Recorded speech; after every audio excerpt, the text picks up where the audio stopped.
Hello friends, welcome back to Pinak GS. आपका Pinak GS में स्वागत है। आज जो हम डिस्कस करने वाले हैं नई मैगजीन है विजन आईएएस की PT 365। सब्जेक्ट की अगर हम बात करें तो सब्जेक्ट है हमारा इंटरनेशनल रिलेशन।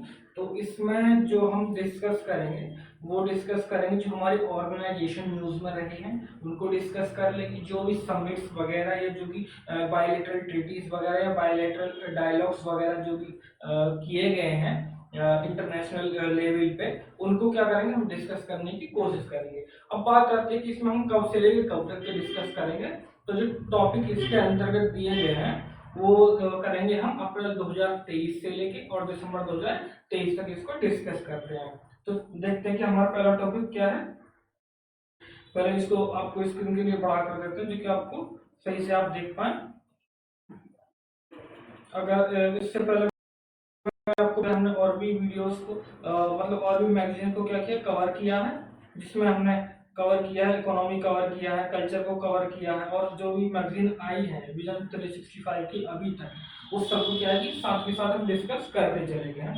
इसमें हमने कुछ अपने इनपुट्स भी डाले हैं तो जो आपके एग्जाम के पॉइंट ऑफ व्यू से क्या बहुत रिलीवेंट बन जाते हैं। उसके साथ एक और चीज मैं आपको बता दूं कि इस पूरे टॉपिक में हम लाइन बाय लाइन नहीं कर रहे हैं। जो हमारे एग्जाम के पॉइंट ऑफ व्यू से इम्पोर्टेंट रहेगा पॉइंट, उसी पॉइंट को हम क्या कर रहे हैं डिस्कस कर रहे हैं। ठीक है, बाकी आप मैगजीन को एक बार देख लीजिएगा। आप सबको पता ही होगा कि कंटेंट के मामले में विजन आईएएस का कोई शामी नहीं है।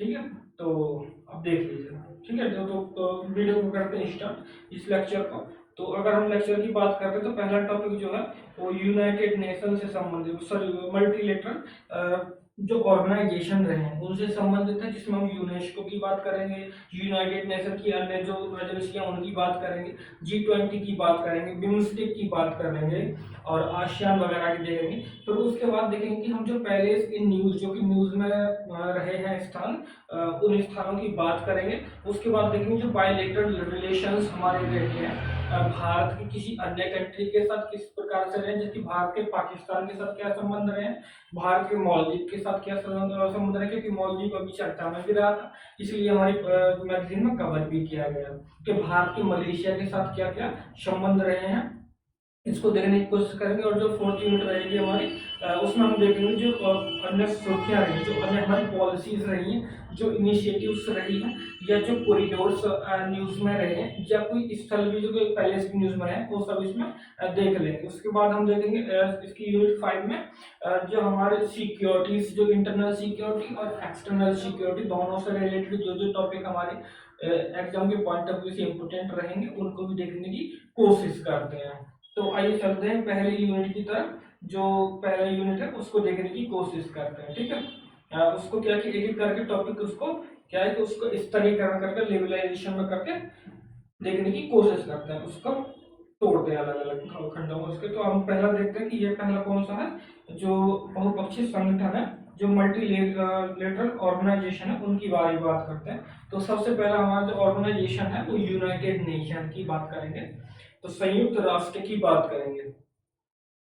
संयुक्त राष्ट्र की बात करेंगे तो ये चर्चा में क्यों रहा, क्योंकि इसकी बहुत सारी एजेंसियां हैं। ये हर साल मतलब प्रतिवर्ष चर्चा में रहता है, एवरी ईयर चर्चा में रहता है, न्यूज में बना रहता है। तो इसमें चर्चा में इसलिए रहा इस बार क्योंकि भारत में जो ग्रुप 7 है, G7 है, उसकी 49वीं समिट में के दौरान क्या है, जो कॉन्फ्लिक्ट को प्रभावी तरीके से रोकने के लिए यूनाइटेड नेशन की जो कैपेबिलिटी है, जो क्षमता, जो उसकी कैपेसिटी है, उस पर सवाल उठाया है। ठीक है, तो अब देख लेते यूएन है कि यूनाइटेड नेशन के बारे में अगर हम थोड़ा सा देख लेते हैं तो इसका मुख्यालय है वो न्यूयॉर्क में, इसका मुख्यालय जो यूएसए में पड़ता है, और इसकी स्थापना 1945 में की गई थी। अगर संयुक्त राष्ट्र के बारे में और देखें तो ये क्या कि एक इंटरनेशनल ऑर्गेनाइजेशन है, और जो इसका मेनली ऑब्जेक्टिव्स क्या, जो इसके जो प्रमुख कार्य हैं वो क्या कि जो विश्व में शांति व्यवस्था को बनाए रखना और विश्व को क्या कि सुरक्षित एक तरह से बनाए रखना की बात करते हैं। अगर हम इसके सदस्य की बात करते हैं तो इसमें 193 सदस्य हैं। कितने सदस्य हैं इसमें? इसमें 193 सदस्य हैं और भारत क्या है, जो संयुक्त राष्ट्र जो यूनाइटेड नेशन है उसका संस्थापक सदस्य रहा है। अगर यूएन जो है, यूनाइटेड नेशन जो है उसके कुछ अंग भी हैं। अगर उनके अंगों की बात करें तो महासभा, जनरल असेंबली भी है, सुरक्षा परिषद और सिक्योरिटी काउंसिल भी है, और क्या कि एक इंटरनेशनल कोर्ट भी है, अंतर्राष्ट्रीय न्यायालय भी है इसके अंतर्गत, और एक सचिवालय, एक सेक्रेटरीट भी है इसके अंतर्गत, और न्यायिक परिषद भी होगा, ट्रस्टीशिप काउंसिल भी इसके अंदर हमको देखने को मिलती है। और उन सबके साथ इसकी जो संरचना है, इसकी प्रमुख अंगों में एक आर्थिक और सामाजिक परिषद भी देखने को मिलता है। अब बात कर लेते हैं जो जो इसकी यूनाइटेड नेशन से संबंधित या जो इसके अंग है, या जो इसकी जो अलग अलग जो संस्था है उनके द्वारा कुछ रिपोर्ट्स को जारी किया जाता है, जो कि रिपोर्ट्स जो पर्यावरण से संबंधित भी हैं और जो सिक्योरिटी से संबंधित भी इसमें कुछ रिपोर्ट्स देखने को मिलती है। तो पहली रिपोर्ट की बात कर लेते हैं। ग्लोबल एनवायरमेंट आउटलुक किसके द्वारा जारी की जाती है? यूनेप के द्वारा जारी की जाती है। जो ब्रैकेट्स में बंद दिए गए वो इनके जारीकर्ता की बात बताते हैं। और ह्यूमन डेवलपमेंट रिपोर्ट यूएनडीपी के द्वारा जारी की जाती है। और इंडस्ट्रियल डेवलपमेंट रिपोर्ट किसके द्वारा की जाती है? यूनिडो एक संस्था है यूनाइटेड नेशन की, उसके द्वारा इसको जारी किया जाता है। नेक्स्ट है हमारी state of the world children's report जारी की जाती है यूनिसेफ के द्वारा। और वर्ल्ड सिटीज रिपोर्ट किसके द्वारा की जाती है? वो यूएन हैबिटेट के द्वारा इसको जारी किया जाता है, मतलब इसको प्रकाशित किया जाता है। एंड नेक्स्ट रिपोर्ट है हमारी state of the world population, United nation population fund के द्वारा इसको जारी किया जाता है, यूएनएफपीए के द्वारा जारी किया जाता है। और नेक्स्ट रिपोर्ट हमारी कौन सी जो सर्वे है, वर्ल्ड इकोनॉमिक एंड सोशल सर्वे किसके द्वारा किया जाता है? ये जो यूनाइटेड नेशन है उसका department of economics and social affairs है, उसके द्वारा इसको जारी किया जाता है। जो नेक्स्ट रिपोर्ट है हमारी वो है world economic situation and prospects, किसके द्वारा की जाती है? तो United nation department of economics and social affairs के द्वारा ये रिपोर्ट जारी की जाती है। नेक्स्ट रिपोर्ट आती है हमारी वर्ल्ड इन्वेस्टमेंट रिपोर्ट। तो वर्ल्ड इन्वेस्टमेंट रिपोर्ट किसके द्वारा की जाती है?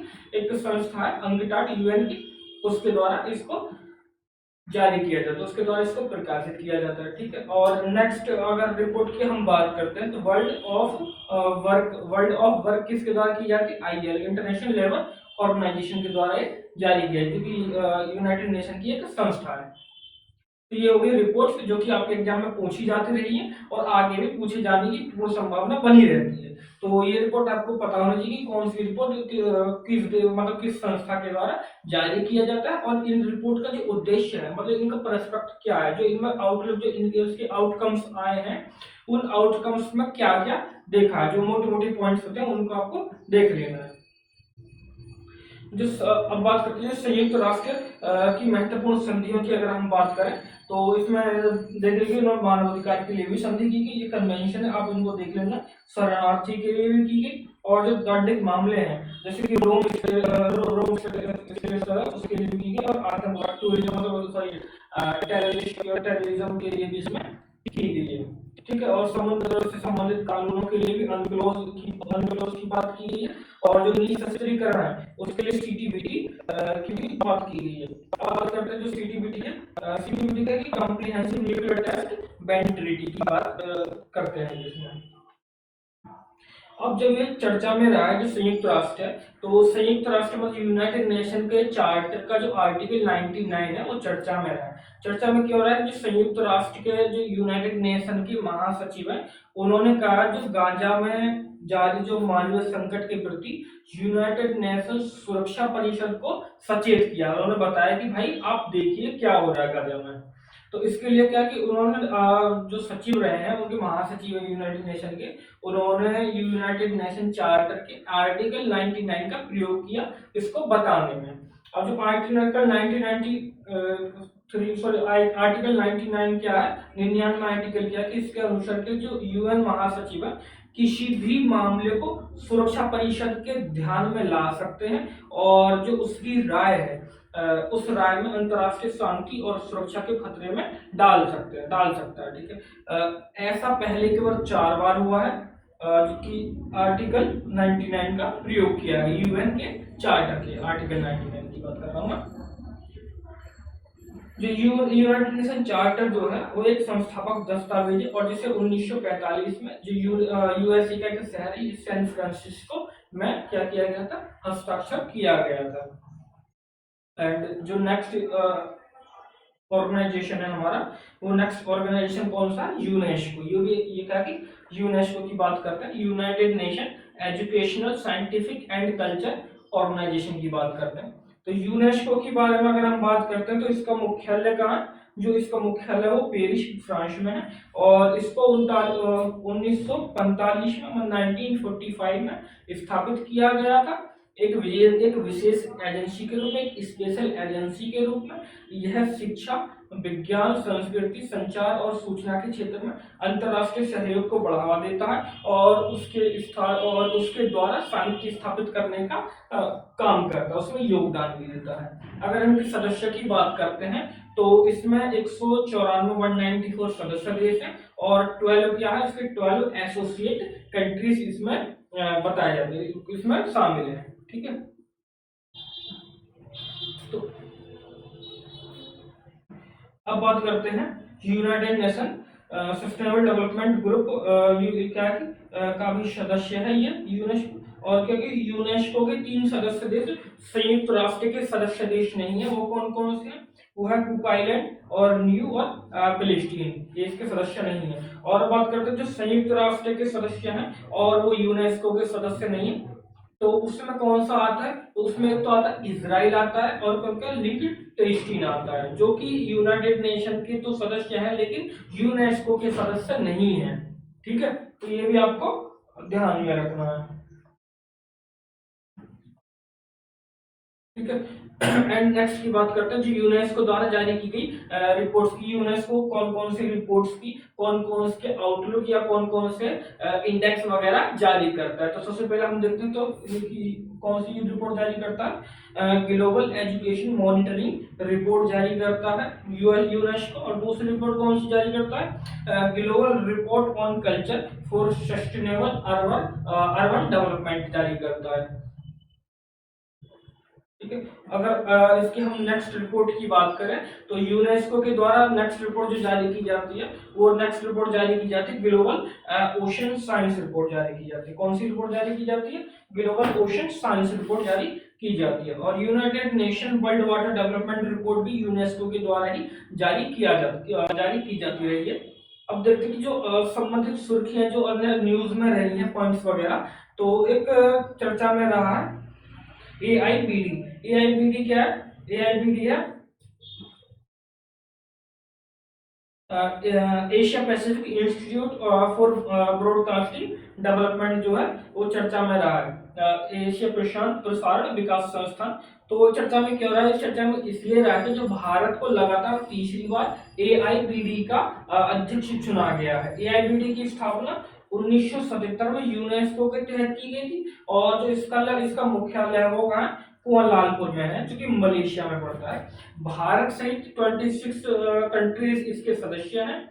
और एआईबीडी है, इसके कार्य क्या है, इसके कार्य जो है वो मीडिया और संचार विकास के लिए अंतर क्षेत्रीय सहयोग संबंध और सहयोग को क्या करना, बढ़ावा देना, उनको स्थापित करना, इसके प्रमुख कार्यों में से एक कार्य है। अब बात करते हैं नेक्स्ट, जो हमारी नेक्स्ट इंस्टीट्यूशन रही है न्यूज में, जो हमारा नेक्स्ट ऑर्गेनाइजेशन रहा है न्यूज में, तो वो है UNHRC, United nation human right council. तो चर्चा में क्यों रहा है, चर्चा में इसलिए रहा है यूनाइटेड नेशन की जनरल असेंबली है, यूएनजीए है, उसने ह्यूमन राइट काउंसिल एचआरसी के लिए 15 नए सदस्य देशों का चुनाव किया है, मतलब 15 नए सदस्य देशों को उसमें चुनाव किया है। तो अगर यूएनएचआरसी की बात अगर हम करते हैं, United nation human right council की अगर हम बात करते हैं, तो इसका मुख्यालय कहाँ है, जिनेवा में है। और जो इसका गठन किया गया था, जो इसको इस्टेब्लिशमेंट ईयर है वो 2006 में इसको गठन किया गया था। और यह यूएन के एक सहायक एसोसिएट के रूप में कार्य करती है, एक सहायक अंग के रूप में कार्य करती है। जो इसका उद्देश्य कि विश्व में जो वर्ल्ड में जो मानव अधिकारों का प्रचार करना और मानव अधिकारों को क्या करना, संरक्षण करना, उनको प्रोटेक्ट करना इसका कार्यरत है। अगर इसके सदस्यों की बात करते हैं तो इसके सदस्यों की संख्या 47 है, जिसमें भारत भी इंक्लूड है। 47 जो मानवाधिकार परिषद है उसमें निर्वाचित होने के लिए एक देश को कम से कम 97 वोट्स की आवश्यकता होती है, जो कि एक फैक्टर और इम्पोर्टेंट आपके लिए बन जाता है। ये कहीं ना कहीं आपको जो एग्जाम में एक स्टेटमेंट के रूप में देखा जा सकता है कि कितने वोट्स के जीत सकते हैं। तो कितने वोट्स के चाहिए, 97 वोट्स चाहिए ही चाहिए होते हैं। और इसकी जो कार्यकाल होता है, जो पीरियड होता है, वो कितने होता है, 3 इयर्स के लिए होता है। जो इसकी संरचना होती है, तो संरचना जो इसकी ब्यूरो होता है उसमें एक अध्यक्ष और 4 उपाध्यक्ष होते हैं, मतलब 5 सदस्यीय निकाय है ये, मतलब ऑर्गेनाइजेशन है। इसमें एक अध्यक्ष होगा और 4 उपाध्यक्ष इसमें देखे जाते हैं। तो जो परिषद द्वारा लिए गए निर्णय जो कानूनी रूप से यूएनएचआरसी है, उसके लिए जो उसके द्वारा जो लिए गए निर्णय होते हैं वो क्या होते हैं, वो कानूनी रूप से बाध्यकारी नहीं होते, सलाहकारी होते हैं। तो अब बात कर रहे थे चर्चा में भी क्यों रहा, तो चर्चा में इसलिए रहा जो universal declaration of human right है, यूएनडीआर है, जो मानव अधिकारों के लिए सार्वजनिक घोषणा पत्र है, उसकी 75वीं वर्षगांठ 2023 में मनाई जाती है। उसी 75वीं वर्षगांठ के तहत मानव अधिकार 75 पहल के नाम से 75 के नाम से क्या की जाए, एक इनिशिएटिव चालू, एक पहल शुरू की जाती है। और इस पहल के जब 3 लक्ष्य होंगे, 3 लक्ष्य कौन कौन से होंगे, एक तो सार्वभौमिकता होगा, एक प्रगति होगी, और दूसरा और तीसरा कौन सा होगा, जुड़ाव होगा। 3 इसमें लक्ष्य दिए गए हैं। अगर हम यूएनडीएचआर की बात करते हैं तो 10 दिसंबर 1948 को इसको अनुमोदित किया गया था। तो अगर हम मानवाधिकार दिवस की बात करते हैं, राष्ट्रीय मानवाधिकार दिवस की बात करते हैं, तो वो 10 दिसंबर 1948 को इसी के उपलक्ष्य में मनाया जाता है। ठीक है, तो इस घोषणा पत्र के अनुसार क्या है कि मानव अधिकार सार्वभौमिक है। तो इसका मतलब यह हुआ कि ये अधिकार सभी लोगों को प्राप्त है, चाहे वो लोग कहीं के भी हो, कहीं भी रहते हो, कैसे भी हो, वो मानव है तो उनके लिए अधिकार प्राप्त किए गए हैं। तो मानव अधिकार और मौलिक अधिकारों को आपको पता ही होगा क्या अंतर होता है, तो ये बताने की मुझे जरूरत नहीं समझता हूँ मैं। तो अगर बात करता हूँ इतना तो मैं आपसे उम्मीद कर सकता हूँ। जो अब देखते हैं कि घोषणा पत्र के तहत प्रदान किए गए कुछ अधिकार भी है। जो मौलिक अधिकार क्या है, मानव अधिकार क्या है, मौलिक अधिकार क्या है, जो मानव अधिकार संविधान के पार्ट 3 में इंक्लूड किए गए हैं उन्हीं को हम मौलिक अधिकार कहते हैं। ठीक है, तो जो यूडीएचआर था उसमें जो क्या था, एक प्रियम्बल थी और 30 आर्टिकल थे। कितने थी, एक तो प्रियम्बल थी उसमें,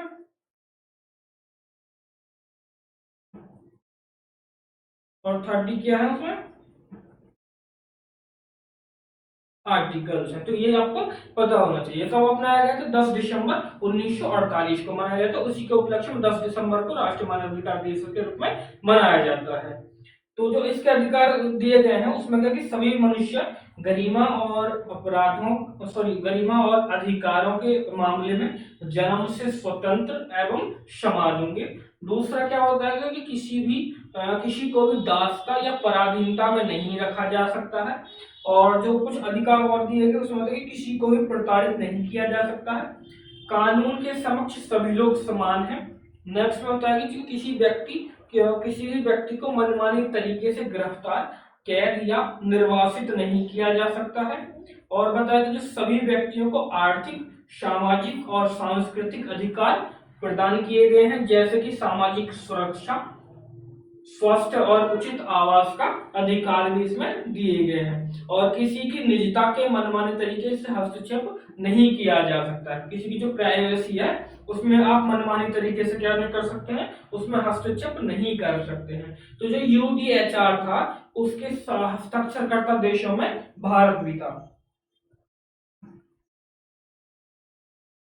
तो जो यूडीएचआर था, यूडीएचआर के ड्राफ्ट को तैयार करने के विभिन्न चरणों में भारत का प्रतिनिधित्व, जो भारत को रिप्रेजेंट किया था, वो हंसा मेहता ने और एम आर मशानी और लक्ष्मी मेनन जी ने किया था। जो यूडीएचआर का पहला अनुच्छेद है, उसमें लिखा हुआ है कि सभी पुरुषों को गौरव और अधिकार के मामले में जन्मजात स्वतंत्रता और समानता प्राप्त। तो मतलब इसका मतलब क्या हुआ कि सभी मनुष्यों को गौरव और अधिकार के मामले में जन्मजात स्वतंत्रता और समानता प्राप्त है। तो भारत ने इसको क्या किया, भारत ने इसको बदल कर दिया कि सभी मनुष्यों को क्योंकि इसमें पुरुषों को हटा दिया और एक शब्द जोड़ दिया मनुष्यों को, कि सभी मनुष्यों को गौरव और अधिकारों के मामले में जन्मजात स्वतंत्रता और समानता प्राप्त है। जो इसका जो बदलाव किया गया था, इसका श्रेय जो दिया जाता है, जो हमारी संविधान सभा थे उसके सदस्य रहे हैं हंसा मेहता जी। तो हंसा मेहता जी को इसका श्रेय जाता है, क्योंकि उन्होंने इसको क्या कर दिया, आप देख रहे हो कि यहाँ पुरुष शब्द यूज किया गया, लेकिन यहाँ मनुष्य शब्दों को यूज किया, क्योंकि पुरुषों जब पुरुष शब्द इसमें यूज किया है तो ये कहीं ना कहीं एक जेंडर को क्या करता है, डिफाइन करता है। ठीक है, ये महिलाओं को पृथक कर देता है, इसलिए इसको क्या कर दिया, ह्यूमन कर दिया, मनुष्य कर दिया। ठीक है, अब बात करते हैं वियना डिक्लेरेशन की। तो जून 2023 में जो वियना डिक्लेरेशन था ऑन प्रोग्राम ऑफ एक्शन, उसकी 30वीं मतलब 30th क्या बनाएगी, वर्षगांठ मनाएगी, और यह मानव अधिकारों से संबंधित एक घोषणा पत्र है।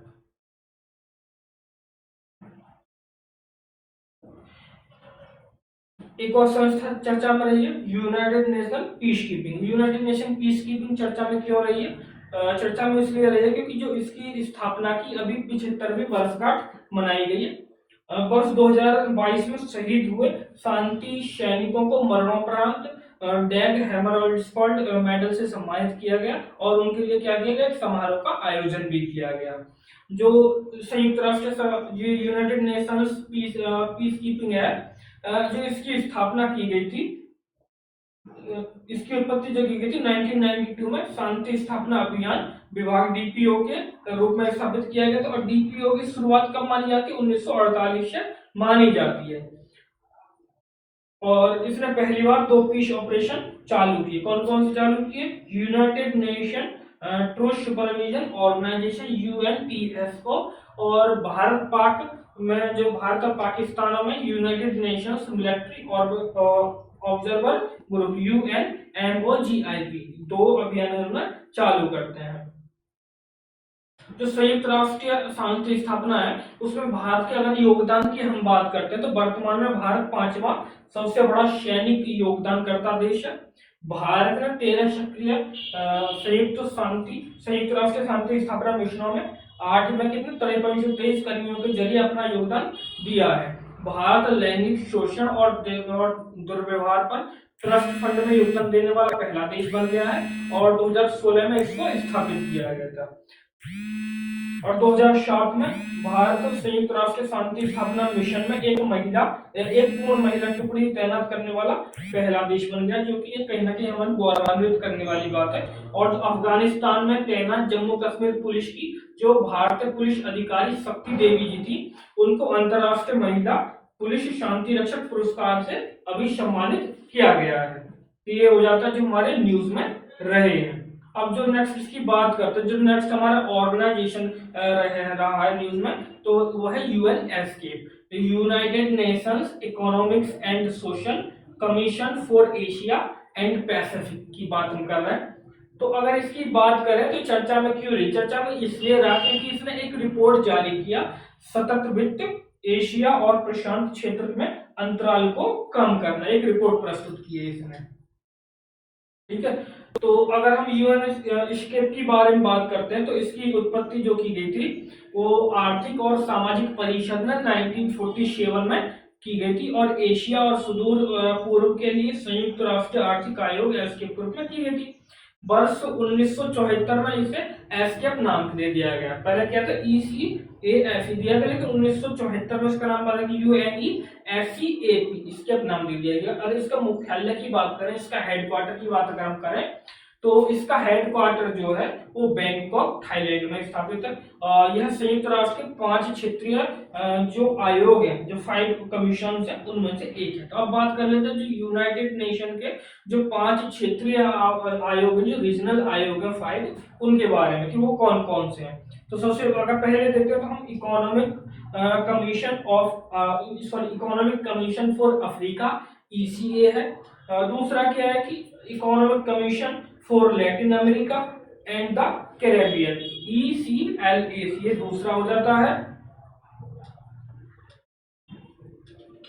अगर हम तीसरे की बात करते हैं तो economic and social commission for Asia and the Pacific, इसके की बात हम कर रहे हैं। और अगर हम फोर्थ की बात हम करते हैं तो फोर्थ में कौन सा है, जो economic and social commission for western Asia की बात करें तो, और इकोनॉमिक कमीशन फॉर यूरोप इसका पांचवा है। पांच देते हैं। अगर हम स्केप की बात अगर हम कर रहे थे तो स्केप में अगर हम देखें तो भारत सहित इसके 53 सदस्य देश है, 53 सदस्य देश है, और इसके कितने 9 एसोसिएट सदस्य भी रहे हैं। तो ये कौन सी रिपोर्ट जारी करता है, तो ये रिपोर्ट जारी करता है SDG प्रगति आकलन रिपोर्ट जारी करता है, और एशिया प्रशांत आपदा रिपोर्ट भी जारी करता है। स्केप के द्वारा ये दो रिपोर्टें जारी की जाती है। ठीक है, अब बात करते हैं नेक्स्ट ऑर्गेनाइजेशन की। तो नेक्स्ट ऑर्गेनाइजेशन है हमारे United nation commission on international trade law, मतलब UN सिट्रॉल की बात करते हैं, सिट्रॉल की बात कर रहे हैं। तो जो भारत ने प्रथम यूनिस्ट्रॉल की जो स्थापना की, यूनिस्ट्रॉल दक्षिण एशिया सम्मेलन का आयोजन किया गया, भारत ने प्रथम बार किया है। जो UNCTRL की बात कर रहे हैं, CITRAL की बात करें तो 1966 में स्थापना की गई थी, और जो यूनाइटेड नेशनल जनरल असेंबली है UNGA है, उसकी एक सब्सिडरी इंस्टीट्यूशन के रूप में कार्य करती है।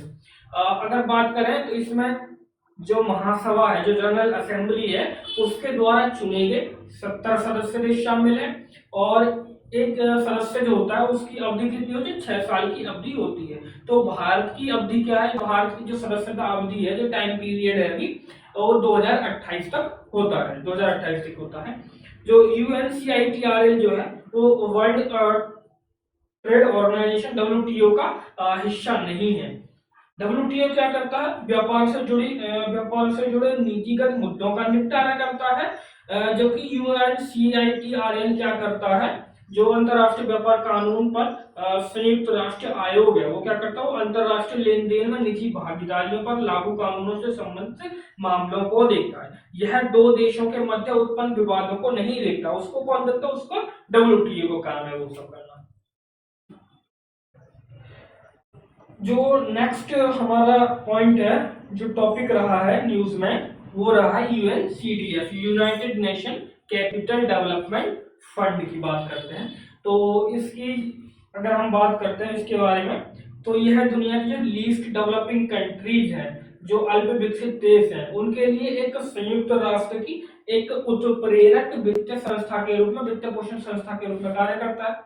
और यह क्या कि ये ऑटोनोमस है, और क्या कि स्वैच्छिक रूप से वित्त पोषित करता है। और 1966 में जो यूनाइटेड नेशन जनरल असेंबली ने इसका गठन किया था, इसका फॉर्मेशन किया था। अब नेक्स्ट कौन सा है हमारा, ग्लोबल क्राइसिस रेस्पॉन्स ग्रुप की बात करते हैं, ग्लोबल क्राइसिस रेस्पॉन्स ग्रुप की GCRG की बात करते हैं।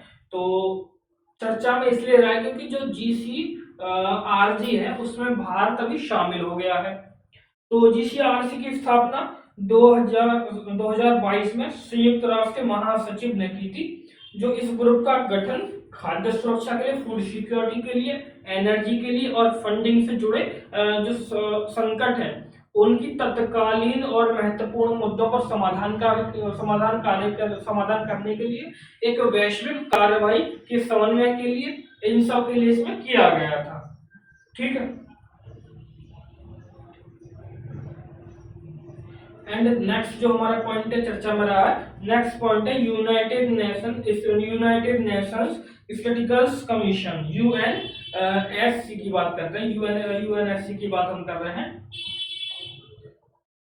UNSC में हम जो सिक्योरिटी काउंसिल उसकी बात नहीं कर रहे हैं, हम स्टैटिस्टिकल कमीशन की बात कर रहे हैं, संघ की आयोग की बात कर रहे हैं, ठीक है, सुरक्षा परिषद की बात नहीं कर रहे हैं।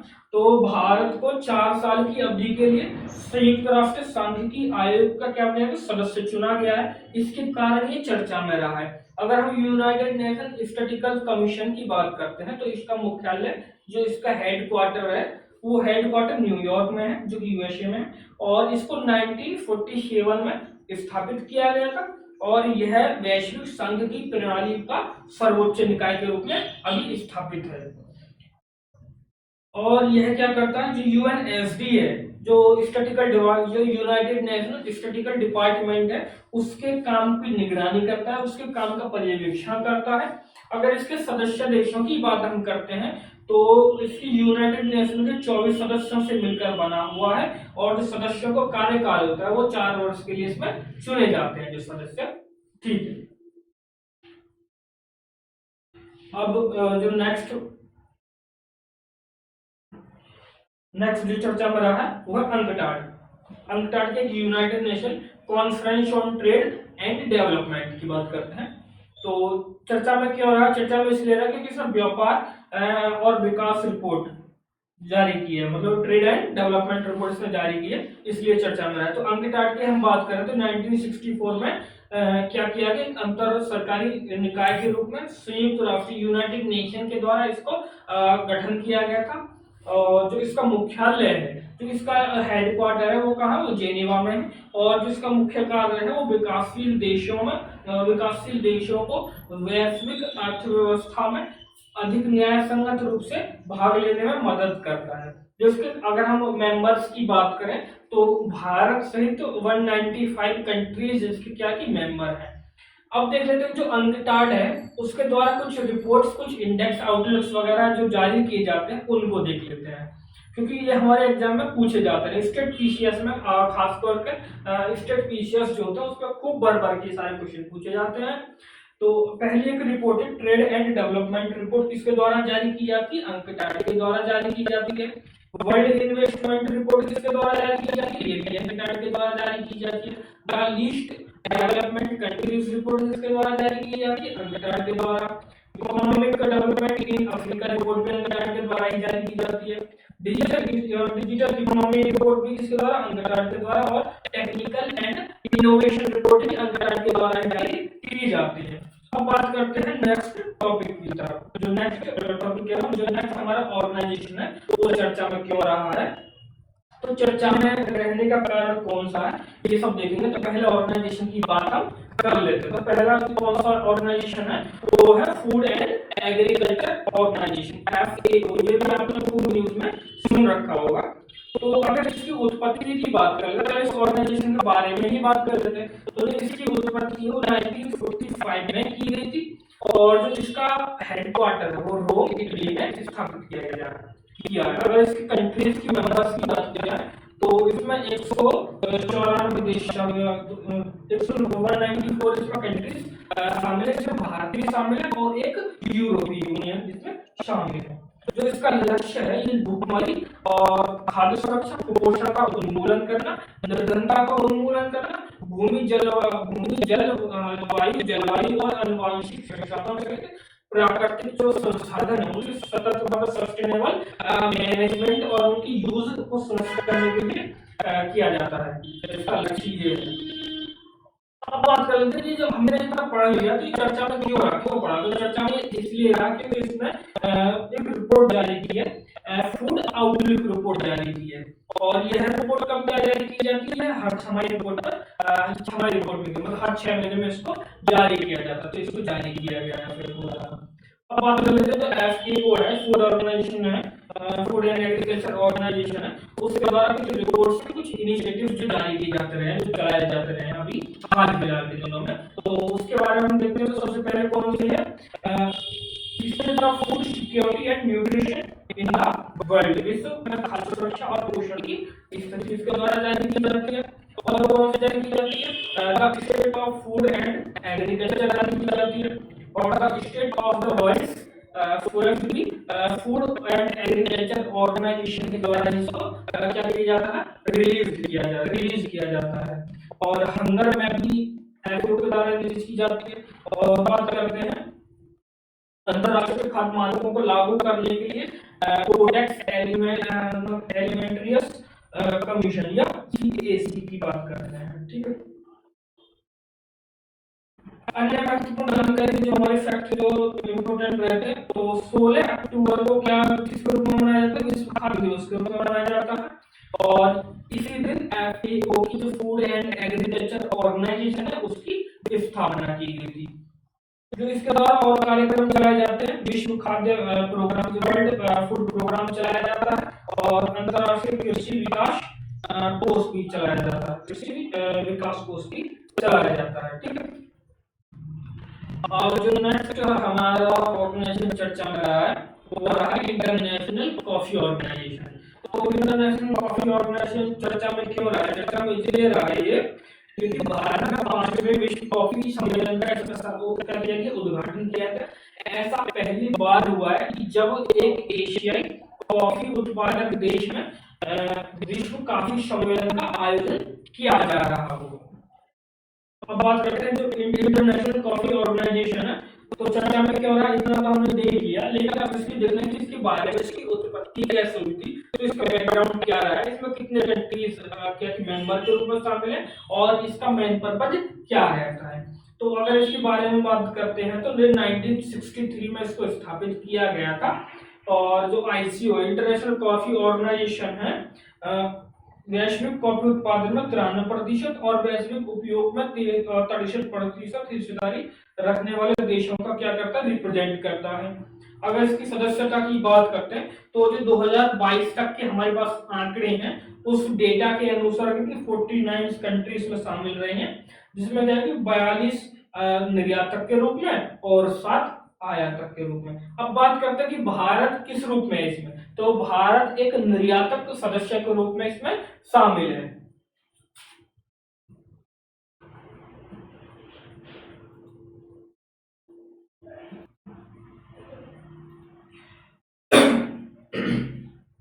सॉरी, नेक्स्ट की हम बात करते हैं। नेक्स्ट टॉपिक कौन सा हमारा? वो है L69 ग्रुपिंग। L69 ग्रुपिंग है क्या? ये चर्चा में क्या होता है? L69 क्या है? L69 ग्रुपिंग क्या है कि एक सुधार समर्थक समूह है। इसमें कौन कौन से हैं? इसमें Africa, Latin America, Caribbean, Asia और प्रशांत क्षेत्र के विकासशील डेवलपिंग कंट्रीज है, इसमें वो शामिल है। चर्चा में क्यों रहा है? चर्चा में भारत द्वारा आयोजित एक बैठक में L69 जो सर्व ग्रुप है उसमें यूनाइटेड नेशन सिक्योरिटी काउंसिल में सुधार की मांग की है, इसमें सुधार किया जाए। और इस समूह का कौन सा? भारत समूह का नेतृत्व करता देश है L69। तो आपको यही चर्चा में यही देखना कि चर्चा में क्यों रहा है, तो क्वेश्चन यही इंफॉर्मेशन हमारा होते रहते हैं। और नेक्स्ट टॉपिक हमारा जो कि इम्पोर्टेंट भी है और हो सकता है कि इस बार पूछा भी जाए, यूपीएससी में तो पूछा जाएगा क्वेश्चन, सॉल्व नहीं है, लेकिन आप इसे लिख के लीजिए, आप इसके पीसीएस वगैरह में यहाँ से क्वेश्चन जरूर पूछा जाएगा, तो इसको हमें ध्यान से पढ़ना है। तो ये चर्चा में क्या हो रहा है? आप सबको पता है कि भाई नई दिल्ली में G20 जो शिखर सम्मेलन हुई थी उसका आयोजन किया गया। जो इसकी थीम थी वो वसुधैव कुटुंबकम, या कौन सी? एक पृथ्वी, एक परिवार और एक भविष्य की थीम के साथ इसको किया गया था। जो इसकी थीम थी उसकी ये थी वसुधैव कुटुंबकम, याद रख लेना आप, या एक पृथ्वी, एक परिवार और एक भविष्य। ठीक है, one earth, one family and one future की बात करते हैं। तो जो इसमें आउटकम आए थे, जो इसके परिणाम आए थे, उनको एक बार देख लेते हैं।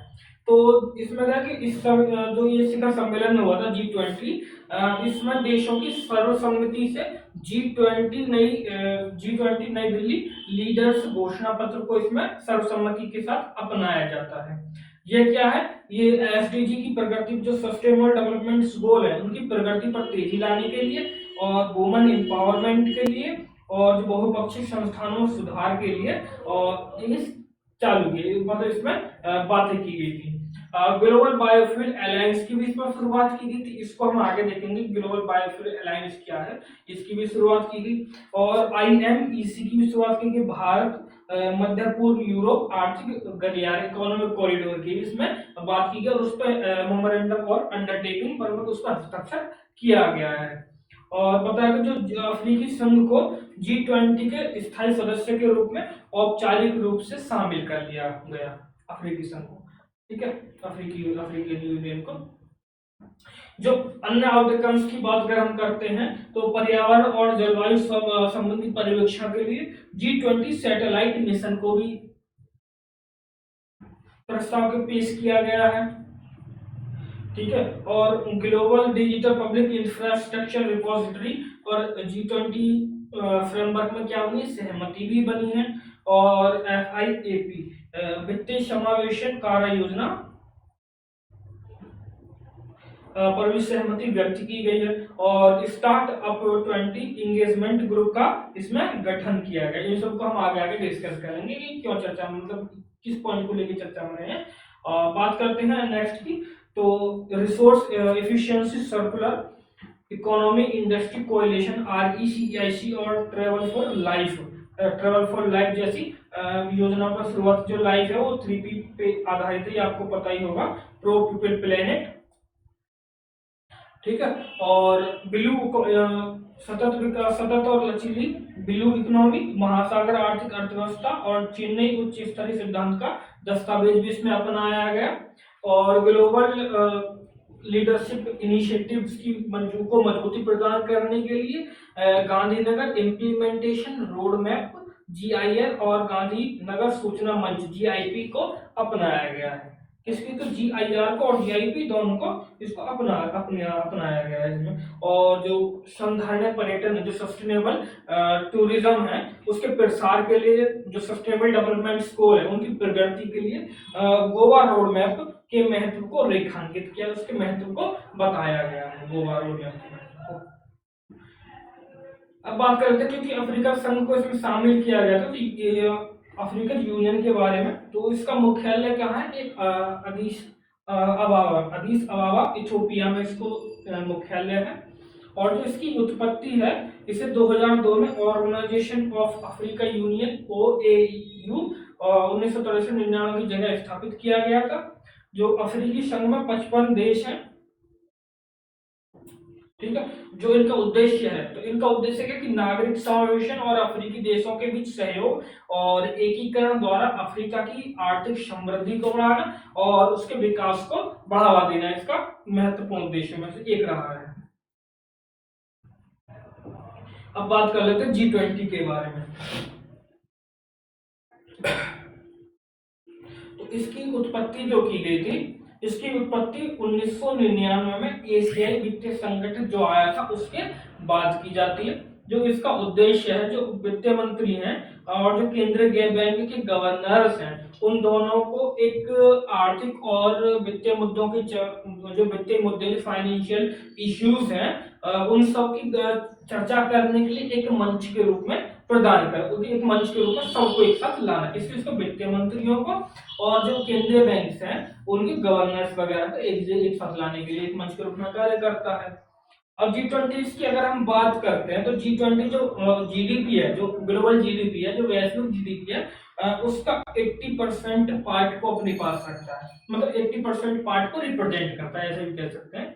और जो वैश्विक व्यापार, जो वर्ल्ड ट्रेड है, उसका 75% GDP, सॉरी उसका 75% इसको क्या करता है, रिप्रेजेंट करता है। और जो वैश्विक जनसंख्या है, जो वर्ल्ड की पॉपुलेशन है, उसका 2/3, मतलब लगभग 66% की बात करते हैं, 66% तक क्या करता है, रिप्रेजेंट करता है।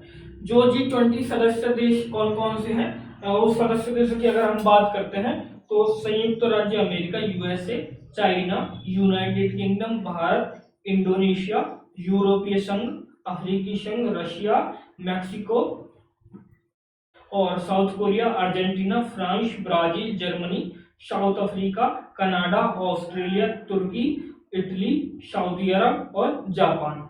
जो भारत है, भारत G20 का संस्थापक सदस्य रहा है। और G20 शिखर सम्मेलन का आयोजन प्रतिवर्ष किया जाता है और इसकी अध्यक्षता क्रमिक रूप से बदलती रहती है, मतलब ऐसे ऐसे चलती रहती है, पहले एक ये लेगा, फिर दूसरी बार नेक्स्ट कंट्री, तीसरी बार नेक्स्ट कंट्री, ऐसे ऐसे बदलती रहती है। अगर हम बात करते हैं ट्रोइका की, अर्थात ट्रोइका मतलब जो अध्यक्षता होता है, जो अध्यक्षता करता है वो ट्रोइका के आधार पर करता है। ट्रोइका का मतलब वर्तमान, मतलब पहले भूतपूर्व, वर्तमान और आगामी अध्यक्ष देश। मतलब जैसे कि 2023 में ट्रोइका में कौन सा था, इंडोनेशिया, भारत और ब्राजील, मतलब भूतपूर्व किसके रूप में, इंडोनेशिया के रूप में, और वर्तमान में कौन, भारत, और आगामी के लिए ब्राजील। तो आगामी कौन करेगा, ब्राजील की बात कर रहे हैं। जैसे 2024 में कौन करेगा ट्रोइका में, तो भारत क्या हो जाएगा, भूतपूर्व हो जाएगा, तो भारत भूतपूर्व के रूप में, और वर्तमान कौन, ब्राजील के रूप में, आगामी के लिए कौन, दक्षिण अफ्रीका में। ऐसे ही क्या करेगा, आगे क्या हो जाएगा, तो 2025 में इसकी बैठक होगी, तो भूतपूर्व के रूप में कौन सा देश आ जाएगा, ब्राजील आ जाएगा। तो ऐसे चलता रहेगा 3 साइकिल में, ठीक है। तो G20 में 2 समानांतर ट्रैक शामिल होते हैं, कौन कौन से, एक तो फाइनेंस ट्रैक और दूसरा शेरपा ट्रैक। मतलब बताया गया कि जैसे कि शेरपा की बैठकें होती हैं, और दूसरा क्या, जो फाइनेंसिंग ट्रैक होता है उसमें वित्त मंत्रियों की बैठकें होती हैं।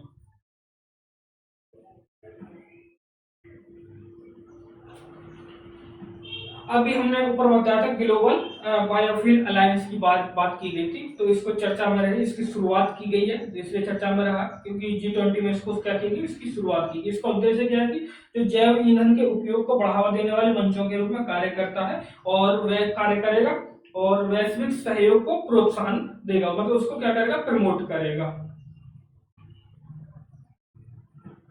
अब बात करते हैं India middle east Europe economic corridor IMEC की बात करते हैं। तो IMEC क्या, ये क्या करेगा, रेल मार्ग, जहाज रेल परिवहन नेटवर्क, सड़क और समुद्र तथा सड़क परिवहन मार्ग या वह नेटवर्क शामिल होंगे, और इसमें 2 कॉरिडोर्स होंगे। एक कौन सा कॉरिडोर होगा, एक होगा ईस्टर्न कॉरिडोर, और दूसरा कौन सा, नदर्न कॉरिडोर। मतलब पूर्वी गलियारा में क्या करेगा, ये भारत को अरब की खाड़ी से जोड़ेगा, और जो उत्तरी कॉरिडोर में क्या करेगा, वो अरब की खाड़ी से यूरोप को जोड़ेगा। मतलब 2 उसमें करेगा, दोनों में काम करेगा।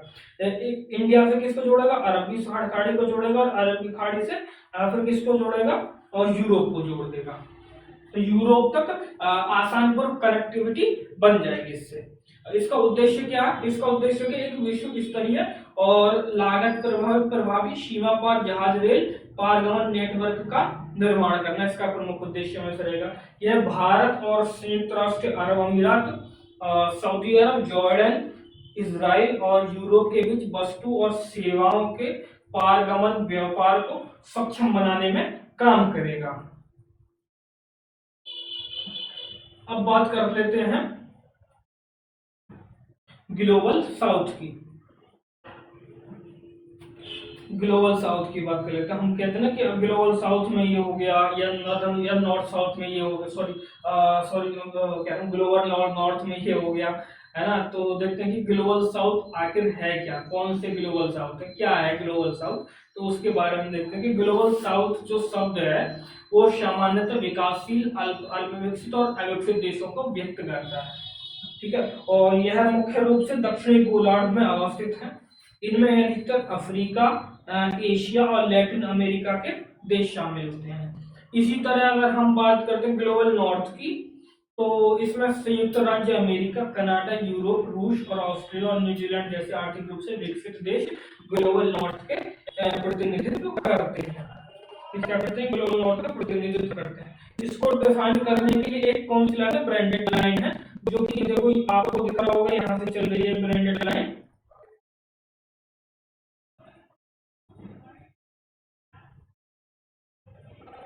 ठीक है। ये क्या करते हैं, ग्लोबल साउथ, ऊपर कौन सा है,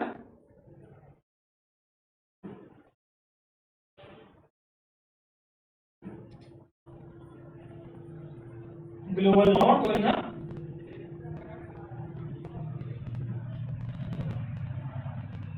ग्लोबल साउथ की बात करते हैं। तो ये हो जाता है समाप्त। और देखते हैं G20 में कौन कौन सी इनिशिएटिव्स रही है जो चर्चा में रही है। तो चर्चा में रही है एम्पावर, G20 एम्पावर चर्चा में रही है। एम्पावर क्या है, एम्पावर है जो वो है alliance for empowerment and progression of women economic representation. Empower की फुल फॉर्म की बात की गई है। तो इसका उद्देश्य क्या है, इसका उद्देश्य जो प्राइवेट सेक्टर में महिलाओं के जो नेतृत्व है उनको बढ़ाना और उनके सशक्तिकरण में तेजी लाने की बात की है। एक और इनिशिएटिव चालू की गई महर्षि। महर्षि क्या है कि millets and other ancient grains international research initiative महर्षि चालू की। यह जो पहल है, यह जो इनिशिएटिव है, ये अंतर्राष्ट्रीय मिलेट वर्ष 2023 के साथ कृषि जैव विविधता, खाद्य सुरक्षा और पोषण से संबंधित में अनुसंधान और जागरूकता पर ध्यान केंद्रित करती है। ठीक है। एंड नेक्स्ट पॉइंट रहा है B20 बिजनेस 20। इस शिखर सम्मेलन का शीर्षक कौन सा रहा है? Raise, RAISE, R for responsible मतलब उत्तरदायी, A फॉर एक्सीलरेटेड मतलब उत्तरदायी, और I फॉर इनोवेटिव, और S फॉर सस्टेनेबल, और E फॉर इक्विटेबल बिजनेसेस। नया व्यवसाय की बात की गई है, बिजनेस की बात की गई है। ठीक है। Global initiative of digital health GIDH चालू किया गया, किसके द्वारा किया गया? वर्ल्ड हेल्थ ऑर्गेनाइजेशन के द्वारा चालू किया गया, WHO के द्वारा। दूसरा है कि FEBR इंस्टीट्यूट चालू किया गया, ये किसके द्वारा किया गया? G20 टास्क फोर्स के आगे WHO, विश्व बैंक और इंटरनेशनल मॉनेटरी फंड और यूरोपीय निवेश बैंक के द्वारा तैयार किया गया। जो इसका उद्देश्य है FEBR का फेवर का उद्देश्य क्या है? यह महामारी जनित जो स्वास्थ्य और आर्थिक सुविधाएं हैं, उनके जो परिणाम स्वरूप उत्पन्न होने वाले जोखिम है, उनका बेहतर ढंग से समझने की कोशिश करेगा, समझाने की कोशिश करेगा। अब देखते हैं कि नेक्स्ट जो हमारी ऑर्गेनाइजेशन रहा है चर्चा में, जो इंस्टीट्यूशंस रहे हैं चर्चा में, वो कौन सा है? बिम्स्टेक चर्चा में रहा है। तो बिम्स्टेक चर्चा में क्यों रहा है? चर्चा में इसलिए है कि जो विदेश मंत्रियों की पहली बैठक बैंकॉक थाईलैंड में कहा हुई है? संपन्न हुई है। भारत भी इस बैठक में शामिल हुआ है। तो भारत भी इस बैठक में क्या हुआ? शामिल होने के लिए गया है। अगर बिम्स्टेक के बारे में हम बात करते हैं तो यह कि एक रीजनल ऑर्गेनाइजेशन है जिसकी स्थापना 1997 में बैंकॉक डिक्लेरेशन पर हस्ताक्षर के बाद की गई थी। ठीक है। प्रारंभ में जो इसमें 4 सदस्य देश थे, कौन कौन से देश थे? बांग्लादेश, भारत, श्रीलंका और थाईलैंड। तो इसका नाम क्या था? BISTEC किया गया। लेकिन म्यांमार को शामिल होने के बाद 2004 में 1997 में म्यांमार शामिल हो जाता है, और इसका क्या नाम कर दिया था? तो 2004 में इसको क्या नाम कर दिया जाता है? BIMSTEC, बिम्स्टेक इसका नाम कर दिया जाता है। तो जो इसका सचिवालय है, इसका सचिवालय बांग्लादेश की राजधानी ढाका में। इसका उद्देश्य क्या है? इसका उद्देश्य जो तेजी से आर्थिक विकास और सामाजिक प्रगति के लिए एक सक्षम परिवेश बनाना, और साथ ही बंगाल की खाड़ी क्षेत्र में शांति और स्थिरता को बनाए रखना, इसका मेनली ऑब्जेक्टिव है। अगर इसके सदस्य देशों की बात करते हैं, इसमें 7 सदस्य देश हैं। 7 सदस्य देश कौन कौन से हैं? बांग्लादेश, भारत, श्रीलंका, थाईलैंड, म्यांमार, नेपाल और भूटान, जो कि 2004 में जोड़ा गया भूटान को। अब बात करते हैं बिम्स्टेक के महत्व की। तो यह क्या करता है? जो वैश्विक जनसंख्या है उसमें 22% को रिप्रेजेंट करता है, उसकी हिस्सेदारी को रखता है। और जो सकल घरेलू उत्पाद, इन देशों का सकल घरेलू उत्पाद जो है वो संयुक्त रूप से कितना? $2.7 ट्रिलियन का है। और विश्व का 1/4 व्यापारिक माल हर साल बंगाल की खाड़ी से होकर गुजरता है। और 6 मुख्य फोकस एरिया इसमें लिए गए हैं: व्यापार, प्रौद्योगिकी, ऊर्जा, परिवहन, पर्यटन और मत्स्य पालन, फिशरीज इसमें ली गई है।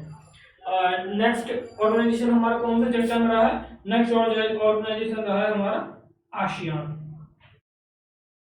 आसियान चर्चा में रहा है। तो आसियान चर्चा में क्या हो रहा है? चर्चा में रहा है कि जो भारत के प्रधानमंत्री हैं, इंडोनेशिया के जकार्ता में 22वें आसियान भारत शिखर सम्मेलन में हिस्सा लिया है।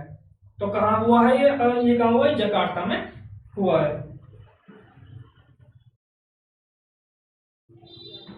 और इसमें क्या आउटकम्स आए? तो इसके आउटकम की अगर हम बात करते हैं तो 12 सूत्रीय प्रस्ताव इसमें प्रस्तुत किए गए हैं, जिसमें क्या क्या शामिल है कि भाई दक्षिण पूर्वी एशिया, भारत, पश्चिम एशिया, यूरोप को जोड़ने वाली जो मल्टी मॉडल कनेक्टिविटी और आर्थिक गलियारे का निर्माण करना। दूसरा है कि आसियान साझेदारी के साथ भारत के डिजिटल पब्लिक इंफ्रास्ट्रक्चर स्टैक को साझा करना। और नेक्स्ट क्या है? जो डिजिटल भविष्य के लिए आसियान भारत कोष की, आसियान भारत फंड की स्थापना करना, ये इसके आउटकम निकल के आए। अब बात कर लेते हैं आसियान के बारे में।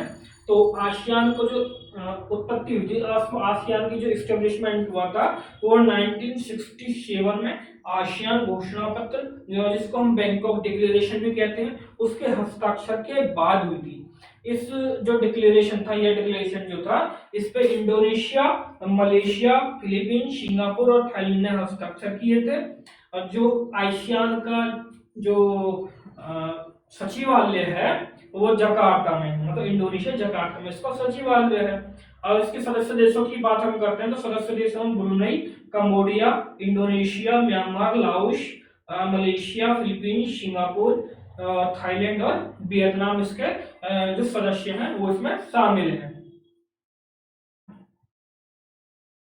अन्य जानकारी की अगर हम बात करते हैं तो आसियान कमेटी शुरू की गई थी। आसियान कमेटी का आसियान कम्युनिटी साइज जो शुरू की गई थी वो 2015 में शुरू की गई थी। और इसके 3 स्तंभ थे, इसके 3 पिलर्स थे। 3 पिलर्स कौन कौन से थे कि आसियान राजनीतिक सुरक्षा समुदाय एक पिलर, दूसरा पिलर कौन सा था आसियान आर्थिक समुदाय, और जो थर्ड एंड लास्ट पिलर कौन सा था आसियान सामाजिक सांस्कृतिक समुदाय की बात की जाती है। आसियान 3 प्लस सहयोग में आसियान सदस्य देश और चाइना, जापान और रिपब्लिक ऑफ कोरिया शामिल। आसियान 3 प्लस की भी इसमें अवधारणा दी गई है।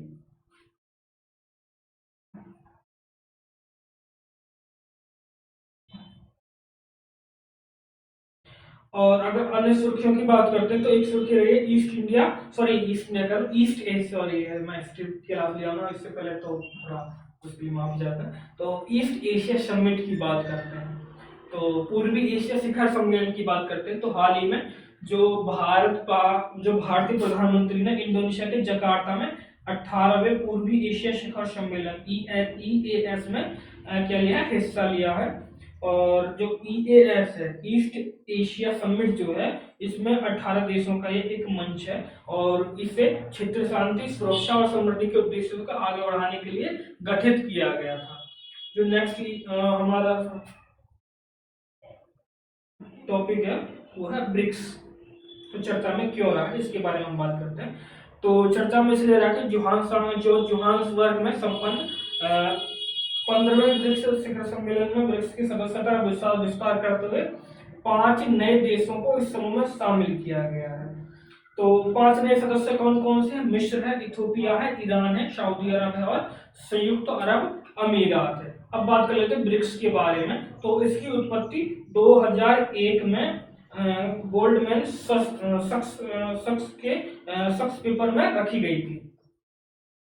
ठीक है, इसमें ऐसे देशों को शामिल किया गया था जिनकी अर्थव्यवस्था 7 सबसे विकसित अर्थव्यवस्थाओं की तुलना में अधिक तेजी से बढ़ने की उम्मीद में थी। अर्थात जो G7 में शामिल नहीं थे, उनको इसमें शामिल किया गया। ब्रिक्स देशों में 2006 में अपनी वार्ताएं शुरू हुई और 2010 में साउथ अफ्रीका में शामिल होने से पहले इसका नाम क्या था, BRIC था। लेकिन जब साउथ अफ्रीका इसमें शामिल हो जाता है तो इसका नाम कर दिया जाता है BRIC की बात कर लेते हैं। BRIC का मतलब क्या है कि ब्राजील, रशिया, इंडिया, चाइना और साउथ अफ्रीका की बात इसमें की गई, इसके सदस्यों की बात की गई है। तो अगर उसके वर्तमान सदस्य की बात हम करते हैं तो Brazil, Russia, China, Bharat, south Africa तो है ही है, उसके साथ साथ इजिप्ट, मिस्र और इथोपिया, ईरान, सऊदी अरब और UAE इसमें शामिल हो गए हैं। ब्रिक्स द्वारा शामिल किए जो कुछ पहल चालू की गई है, तो ब्रिक्स के द्वारा न्यू डेवलपमेंट बैंक चालू की जाती है और आकस्मिक आरक्षित व्यवस्था CRA की भी शुरुआत की गई है। अब बात कर लेते हैं ब्रिक्स जो मौजूदा विस्तार से पहले क्या था, जो अभी शामिल किए गए उससे पहले क्या था। तो वैश्विक GDP का लगभग 24% को क्या करता है, रिप्रेजेंट करता है, प्रतिनिधित्व करता था। और वैश्विक जनसंख्या का जो ग्लोबल पॉपुलेशन थी उसका 41% को ये क्या करता था, रिप्रेजेंट करता था। और जो वर्ल्ड ट्रेड था, जो वैश्विक स्तर पर व्यापार था, उसको 16% क्या करता था, ये रिप्रेजेंट करता था। अब बात करते हैं न्यू डेवलपमेंट बैंक की। तो new development bank Gujarat international finance tech city जो गिफ्ट सिटी थी में एक क्षेत्र कार्यालय स्थापित करेगा और इस बैंक का परिचालन 2015 में क्या हो जाता, शुरू किया गया था। ठीक है, जो इसका मुख्यालय कहाँ है, शंघाई में है, जो चाइना में पड़ता है। और चीन के बाद एनडीबी से, जो न्यू डेवलपमेंट बैंक है, से वित्तीय सहायता प्राप्त करने वाला दूसरा सबसे बड़ा देश कौन है, चीन के बाद कौन सा, भारत। चीन के बाद भारत न्यू डेवलपमेंट बैंक से जो वित्तीय सहायता प्राप्त करने वाला दूसरा सबसे बड़ा देश है। अब बात करते हैं एससीओ की, शंघाई कोऑपरेशन ऑर्गेनाइजेशन।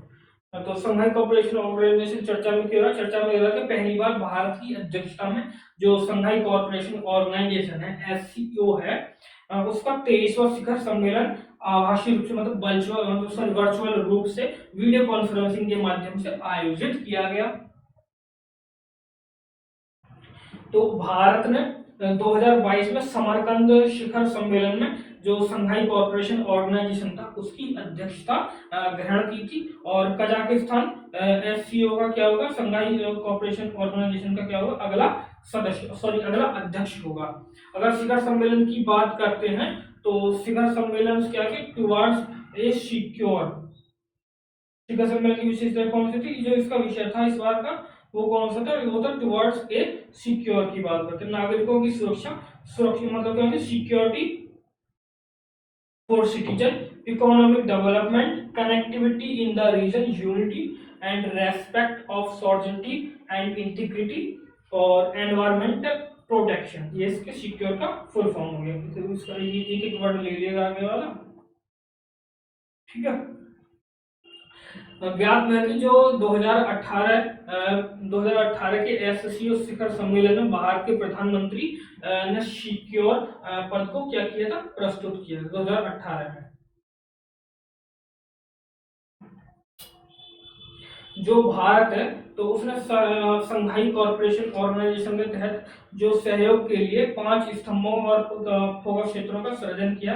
वो कौन कौन से, स्टार्टअप एंड इनोवेशन, नवाचार और डिजिटल समावेशन की बात की गई, और युवाओं को सशक्त बनाना, परंपरागत चिकित्सा और क्या कि सादी बौद्ध विरासत को बढ़ावा देने के लिए, ये सब इसमें फोकस सेक्टर्स को बताए गए हैं। इस सम्मेलन में ईरान को एक नए सदस्य के रूप में शामिल किया गया, ये इसका 9वां सदस्य होगा। और काशी वाराणसी को एससीओ की पहली पर्यटन और सांस्कृतिक राजधानी घोषित किया गया, ठीक है। और शंघाई सहयोग संगठन के अगर बारे में बात करते हैं तो इसकी 2001 में इसकी उत्पत्ति होती है। इसका मुख्यालय बीजिंग चाइना में है। और सदस्य की बात इसकी करते हैं तो इसके सदस्य हैं ईरान, चाइना, रूस, पाकिस्तान, कजाकिस्तान, किर्गिस्तान, तजाकिस्तान और उज्बेकिस्तान। इसमें 3 पर्यवेक्षक देश भी हैं, कौन कौन से, बेलारूस, मंगोलिया और अफगानिस्तान। और 6 डायलॉग पार्टनर्स भी इसमें शामिल हैं, आर्मेनिया, तुर्की, अजरबैजान, नेपाल, श्रीलंका और कंबोडिया। 2017 में अस्थाना शिखर सम्मेलन में भारत और पाकिस्तान को जो शंघाई कॉर्पोरेशन ऑर्गेनाइजेशन के पूर्ण सदस्य में शामिल किया गया था। तो जो शंघाई कॉर्पोरेशन ऑर्गेनाइजेशन है उसकी आधिकारिक भाषाएं क्या है, उसकी आधिकारिक भाषा एक तो रूसी है, एक चीनी है, 2 इसकी भाषाएं हैं, ठीक है। और एससीओ 2005 में संयुक्त राष्ट्र महासभा के संयुक्त राष्ट्र महासभा, यूनाइटेड नेशन जनरल असेंबली में पर्यवेक्षक है, ठीक है। एंड नेक्स्ट जो है हमारा वो है एशियन डेवलपमेंट बैंक। तो एशियन डेवलपमेंट बैंक के बारे में हम बात करते हैं। तो चर्चा में क्यों रहा है, तो चर्चा में इसलिए रहा कि एशियन डेवलपमेंट बैंक ने भारत के लिए एक नई कंट्री पार्टनरशिप स्ट्रेटजी सीपीएस की शुरू की है। सीपीएस को क्या किया, शुरू किया गया। इस स्ट्रेटजी के क्या कि 3 प्रमुख स्तंभ होंगे, कौन कौन से स्तंभ होंगे, और 2023 तक इसको क्या किया गया, लक्ष्य रखे गए हैं। संरचनात्मक बदलाव और रोजगार सृजन में क्या लाना, तेजी लाना, और पर्यावरण अनुकूल समृद्धि को बढ़ावा देना, और सामाजिक और आर्थिक समावेश को स्ट्रॉन्ग करना, उसको मजबूत करना। एशियाई डेवलपमेंट बैंक के बारे में अगर हम बात करते हैं तो इसकी स्थापना 1996 में एक रीजनल डेवलपमेंट बैंक के रूप में की गई थी। जो इसका अगर हेडक्वार्टर की बात करें, मुख्यालय की बात करते हैं, तो इसका हेडक्वार्टर मनीला फिलीपींस में स्थापित है और जो इसको कार्य सौंपे गए थे कि भाई ये नीतिगत संवादों को सुगम बनाएगा और सलाहकारी सेवाओं को प्रदान करेगा। उसके साथ साथ ऋण और तकनीकी सहायता प्रदान करके सदस्यों और जो इसके भागीदार हैं उनकी सहायता करेगा। जो इसके सदस्य देशों की बात करते हैं तो वर्तमान में इनके सदस्य कितने हैं? 68 हैं। इनमें जो 49 देश हैं वो एशिया से हैं और प्रशांत क्षेत्र के हैं, और जबकि 19 कंट्री जो हैं वो अदर रीजन से हैं। ठीक है, भारत जो है इसका संस्थापक सदस्य है और जो एडीबी है, एशियन डेवलपमेंट बैंक है, उसके द्वारा कुछ रिपोर्ट जारी की जाती है।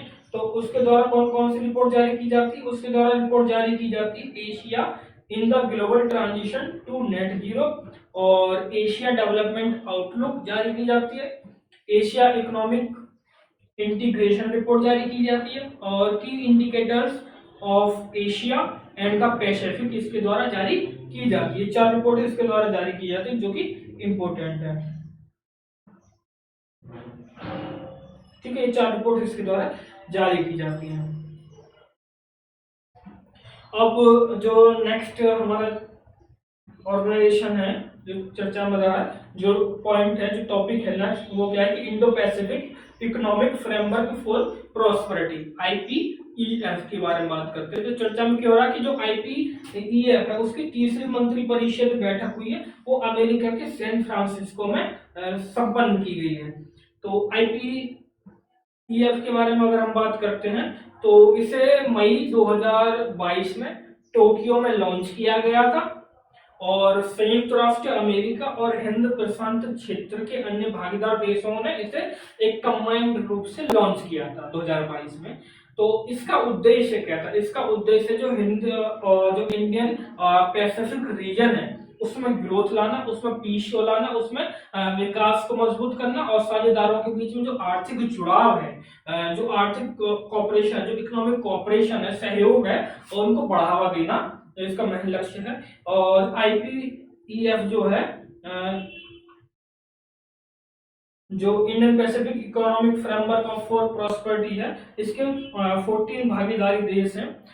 ठीक है, 14 भागीदारी देश हैं। इन देशों में कौन कौन सी हैं? ऑस्ट्रेलिया है, ब्रुनेई है, फिजी है, भारत, इंडोनेशिया, जापान, कोरिया गणराज्य, और Malaysia, New Zealand, Philippines, Singapore, Thailand, Vietnam और USA, इसमें 14 देश शामिल है। ठीक है, जो IPEF है इसके 4 स्तंभ हैं। कौन से? तो व्यापार के लिए स्तंभ 1, जो स्तंभ सेकंड है वो क्या कि आपूर्ति श्रृंखला के लिए, सप्लाई चेन के लिए। ठीक है, और जो थर्ड है वो क्या है कि क्लीन इकोनॉमी के लिए, स्वच्छ अर्थव्यवस्था के लिए, और जो फोर्थ है वो निष्पक्ष अर्थव्यवस्था के लिए दिए गए हैं। तो साझेदारों को सभी जो 4 इसके स्तंभ है उनसे जुड़ना एक रूप से अनिवार्य नहीं है। तो भारत IPEF के स्तंभ सेकंड, थर्ड और फोर्थ से जुड़ गया है, जबकि स्तंभ 1 से इसे पर्यवेक्षक का दर्जा प्राप्त है। तो किससे जुड़ गया है? इन तीनों से तो ये जुड़ चुका है भारत, लेकिन इससे नहीं जुड़ा है। तो ये हमारे लिए क्या हो जाता है, यहाँ पे पॉइंट कुछ इंपोर्टेंट बन जाता है, क्योंकि स्टेटमेंट में यही बना के दे दिया जाएगा कि भारत ने IPEF के 4 स्तंभों को स्वीकार कर लिया गया है या उन 4 स्तंभों से जुड़ गया है। तो स्टेटमेंट ट्रू है या फॉल्स है। तो ऐसे करके आपसे क्वेश्चन जनरेट कर लिए जाते हैं। अब बात करते हैं जो भारत ने IPEF सदस्यों के बीच बायोफ्यूल अलायंस है उसका प्रस्ताव प्रस्तुत किया है, जिसका उद्देश्य है जो सतत जैव ईंधन के माध्यम से ऊर्जा सुरक्षा, सामर्थ्य और पहुंच को बढ़ाना है।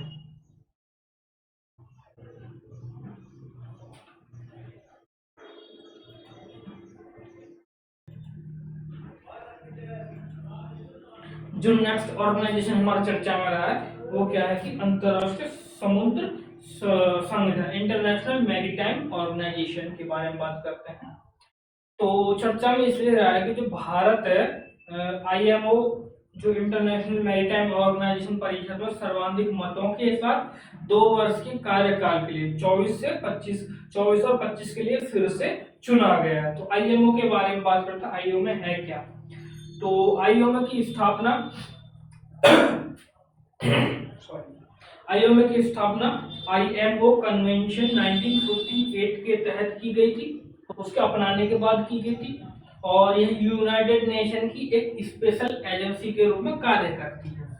जो इसका हेडक्वार्टर की बात करते हैं तो इसका हेडक्वार्टर लंदन में है। और उसके उद्देश्यों की बात अगर हम करते हैं तो इसका उद्देश्य आपसी सहयोग के जरिए सुरक्षित, सिक्योर, पर्यावरण के अनुकूल, कुशल और सतत पथ परिवहन को बढ़ावा देना है। अगर इसके सदस्य देशों की बात करते हैं तो इसमें 176 सदस्य देश हैं और 3 एसोसिएट सदस्य देश हैं। अगर इसकी संरचना की बात करते हैं, इसकी स्ट्रक्चर की बात करते हैं तो इसके स्ट्रक्चर में एक सभा है, एक परिषद मतलब एक असेंबली है और एक परिषद है, और इसके अंतर्गत 5 मुख्य समिति होती है, उनके अंतर्गत कई सारी उप समितियां देखने को मिलती है। जो आईएमओ परिषद है, यूनाइटेड इंटरनेशनल मैरीटाइम ऑर्गेनाइजेशन है, उसके जो सदस्य देश होते हैं उन सदस्य देशों को तीन श्रेणियों में बांटा जाता है, ए बी सी करके। श्रेणी ए में कौन कौन से को रखा जाता है, तो इस श्रेणी में अंतरराष्ट्रीय पथ परिवहन प्रदान करने में रुचि रखने वाले देशों को इसमें शामिल किया जाता है।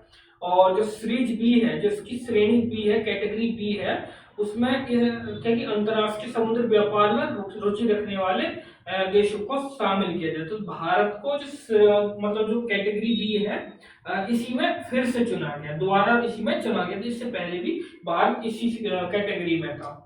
अगर कैटेगरी सी की बात करते हैं तो इस श्रेणी में समुद्र परिवहन या नेविगेशन में रुचि रखने वाले देश शामिल होते हैं, और ये देश ऐसे होते हैं जिनके चयन से दुनिया के सभी महत्वपूर्ण भौगोलिक क्षेत्रों का प्रतिनिधित्व सुनिश्चित होता है।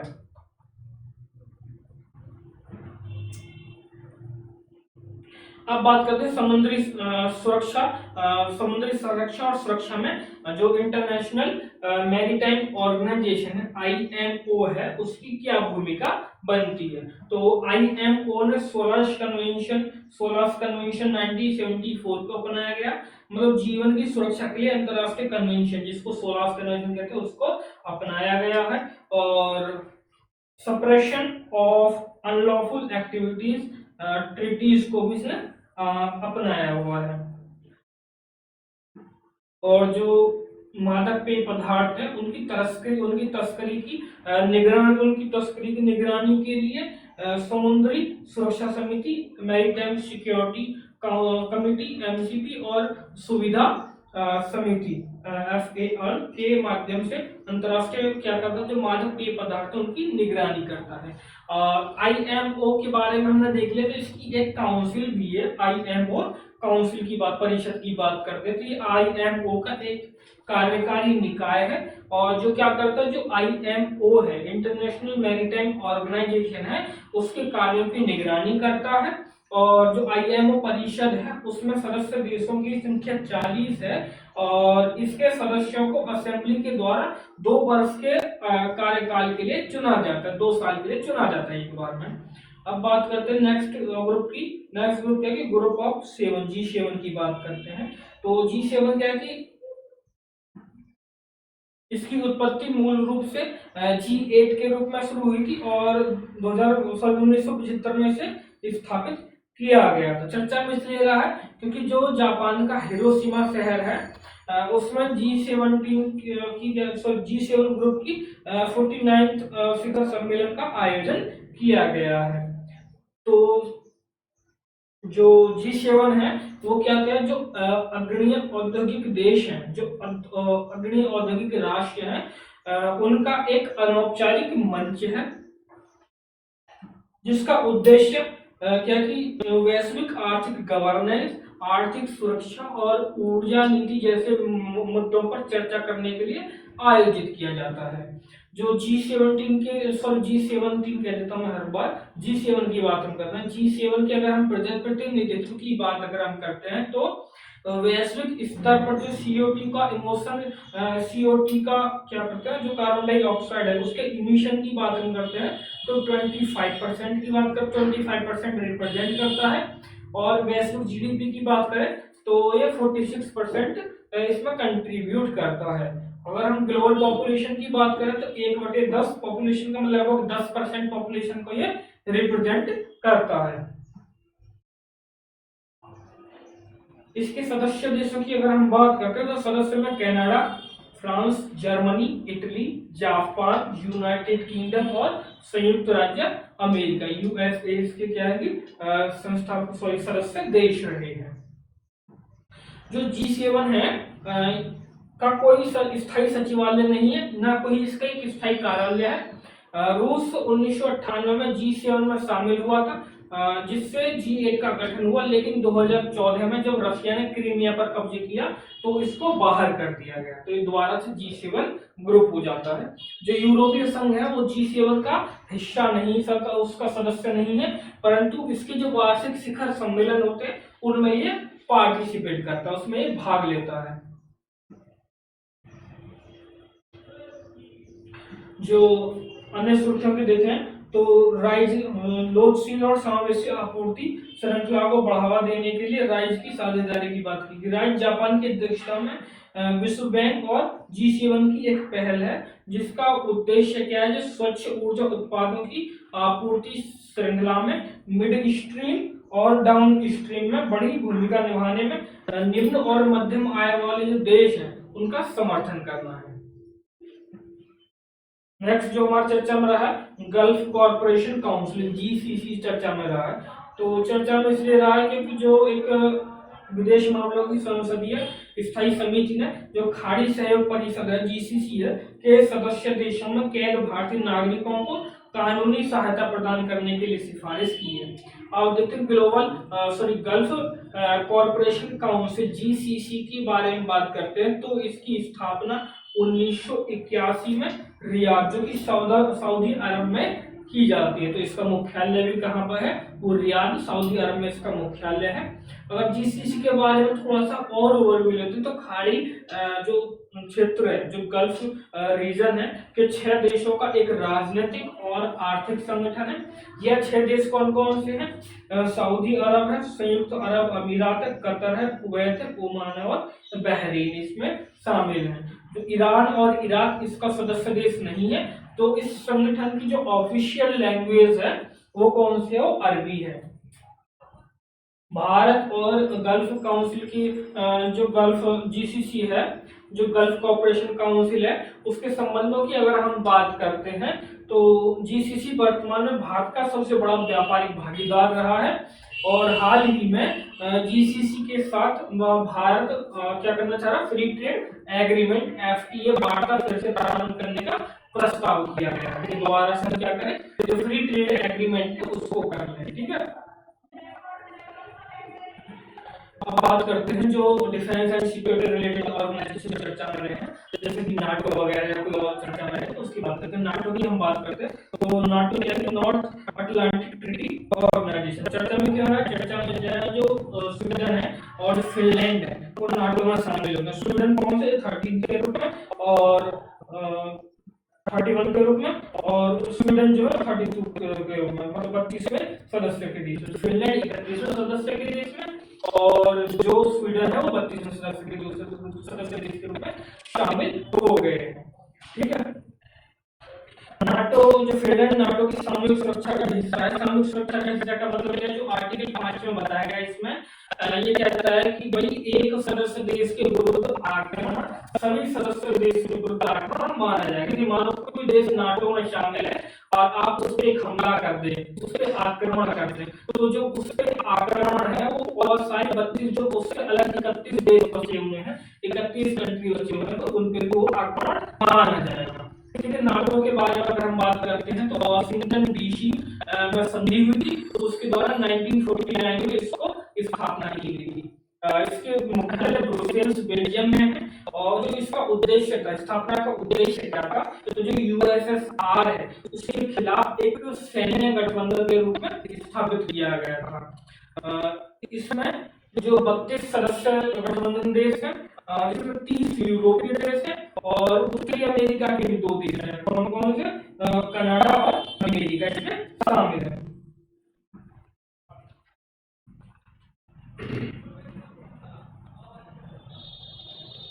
अब बात करते हैं नाटो प्लस ग्रुपिंग की बात करते हैं। तो नाटो +5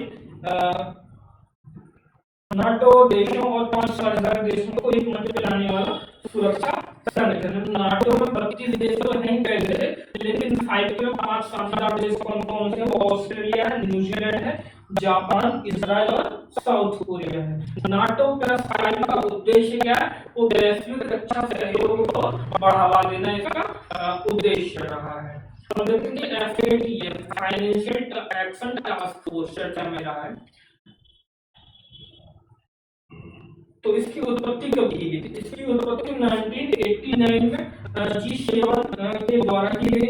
इसका मुख्यालय कहाँ है? पेरिस में इसका मुख्यालय है। और FATF के बारे में बात करते हैं तो यह एक अंतर सरकारी निकाय है जिसका उद्देश्य जो मनी लॉन्ड्रिंग है, जो आतंकवाद है, उनके लिए जो फंडिंग है, ये जो सामूहिक विनाश के हथियारों के उनको जो प्रसार हो रहा है, एक्सपेंशन हो रहा है, उनके वित्त पोषण से संबंधित जो जोखिम है और उनकी क्या करना है? वित्त प्रणाली को सुरक्षित करना, उनकी निगरानी करते रहना है। इसके सदस्यों की बात करते हैं तो भारत सहित इसके 37 सदस्य देश हैं और 2 क्षेत्रीय संगठन। कौन से? जो खाड़ी वाले गल्फ कॉपरेशन काउंसिल और यूरोपियन आरोप, यूरोपियन कमीशन, इसके संगठन में शामिल किए गए हैं।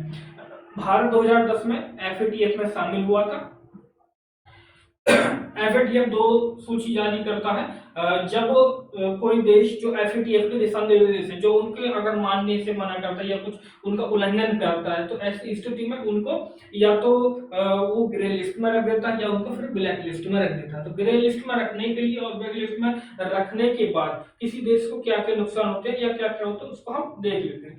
अगर हम FATF की ग्रे लिस्ट की बात करते हैं तो जो देश ग्रे लिस्ट में रखा जाता है तो ऐसे देश जिन पे निगरानी बढ़ा दी जाती है कि भाई इनको देखना है कि ऐसे देश जिन्हें आतंकवादी गतिविधियों की फंडिंग और मनी लॉन्ड्रिंग का समर्थन करने के लिए सुरक्षित आश्रय माना जाता है।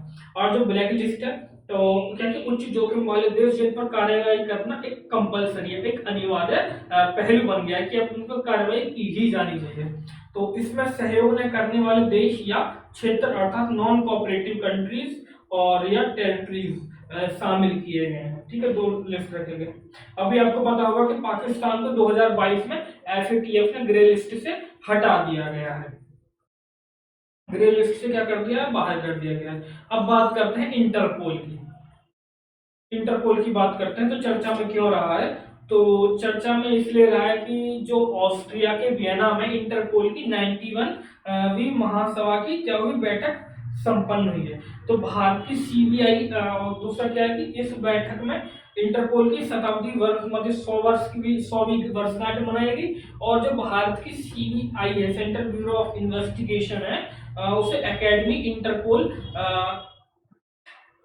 उसकी CBI एकेडमी है, उसे इंटरपोल वैश्विक एकेडमी नेटवर्क में शामिल कर लिया गया है। जो इंटरपोल है इसकी स्थापना 1923 में की गई थी और इसकी स्थापना किसके लिए की गई थी? विश्व को सुरक्षित जगह बनाने के लिए अलग अलग देशों की पुलिस मिलकर एक कार्य करने में मदद करती है। जिसका मुख्यालय लियोन जो कि फ्रांस में पड़ता है और इसका उद्देश्य क्या है कि राष्ट्रीय पुलिस बलों के बीच में जो सूचनाओं का आदान प्रदान है, उनकी सुविधाओं को क्या करना? उनकी सुविधाएं प्रदान करना। भारत सहित इसके 196 देश सदस्य हैं।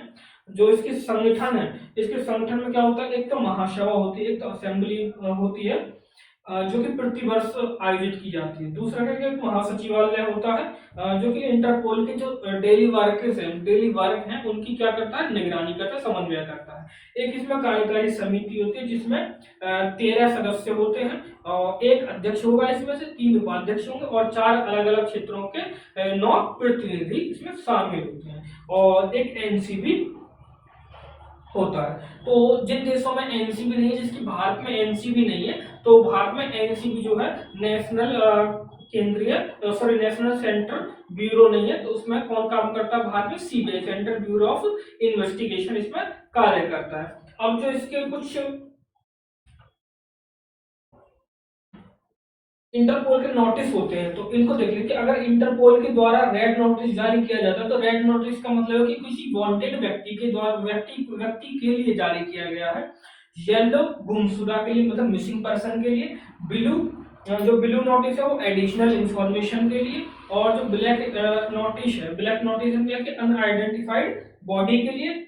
और ग्रीन नोटिस जो कि वार्निंग और इंटेलिजेंस के लिए जारी किया जाता है। ऑरेंज नोटिस जो है वो किया जाता है इमिनेंट थ्रेट के लिए, इमिनेंट थ्रेट के लिए।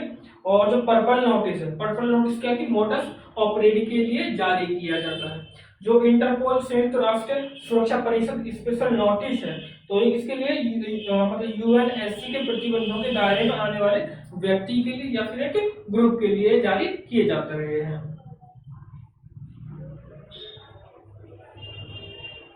जो इंटरपोल है उसके द्वारा कुछ पहले चालू की गई थी। तो 1935 में अंतरराष्ट्रीय रेडियो नेटवर्क की शुरुआत की गई इंटरपोल के द्वारा। और आईकोर कार्यक्रम की भी इसमें शुरुआत की गई। आईकोर कार्यक्रम का उद्देश्य क्या है? जो फ्रंट लाइन कानून प्रबंधन एजेंसियां हैं उनके द्वारा जो बिग डेटा की कार्रवाई योग्य इंटेलिजेंस में बदलने हेतु अत्याधुनिक तकनीकी का क्या करना? इस्तेमाल करना है।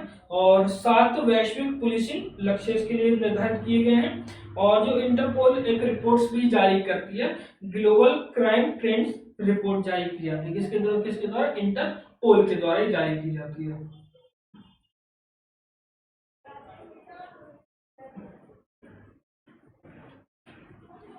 तो